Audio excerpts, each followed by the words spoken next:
Leave.eu was founded by Arron Banks in 2015 with the businessman and founder of Leave Means Leave, Richard Tice. Earlier today, I spoke to Mr. Tice, the first time he's spoken since yesterday's news, in fact. I started by asking him just how much money Mr. Banks had loaned to the campaign and where it had come from. Well, look, Arron Banks has made a declaration to the Electoral Commission about all of the money that was put into Leave.eu.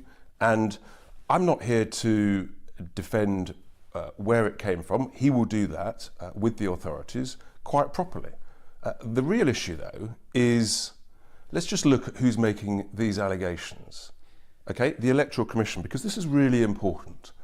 Their track record in the last 6 months, twice, they have been criticised heavily by the High Court of our country. Firstly, for misleading High Court judges in respect of another Leave organisation, and then secondly, for misinterpreting their own rules.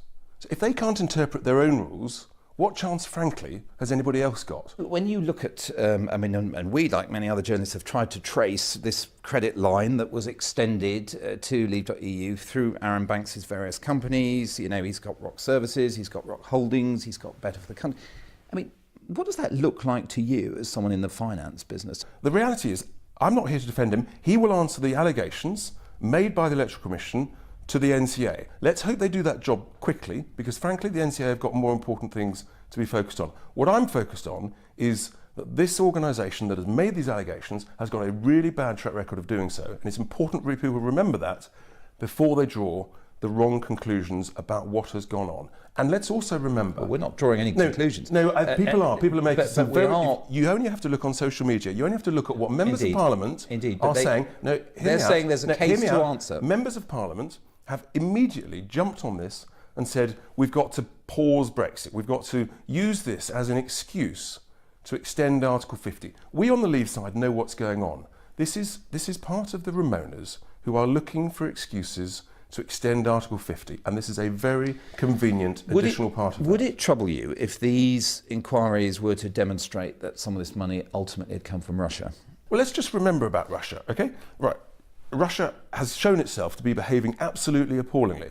When these allegations were made in 2015, Vince Cable, George Osborne were encouraging business people to do business with Russians. City grandees, city investment banks were launching companies, Russian companies, on the stock exchange.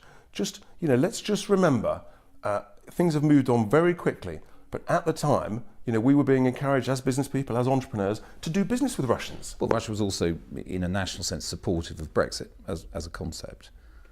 They like the idea. They like the idea. Look, who knows? Do you have any regrets, sitting here now as we are discussing this issue, with the matter being referred to the National Crime Agency, about your association with Arron Banks in this venture? I have no regrets whatsoever about being involved in the most successful democratic expression of the will of the people this country has ever seen. The only regret I have is that people in the establishment will not accept that will, and they are still trying to stop it. And in my view, this is another part of that process. And my regret is that the body supposedly set up to independently oversee democracy in this country has already been shown to be not independent and frankly incompetent, to have been subject to those accusations and criticisms from the High Court. We're giving you a chance also to reaffirm your friendship or belief in Arron Banks, and you're not doing so. I find that curious under these circumstances. Look, there's nothing curious about it at all. I worked for one of the two Leave organisations. Co-founded. Yeah, correct. And I'm very proud of what we achieved because, we won. Let's not forget that. And we won legitimately. And what's happening here is that people just will not accept that. And, I haven't been involved with Leave.eu ever since the referendum. I'm very proud of what we've set up and what we're doing now to ensure the will of the people is not betrayed and that Brexit is properly delivered. Thank you very much. Richard Tice.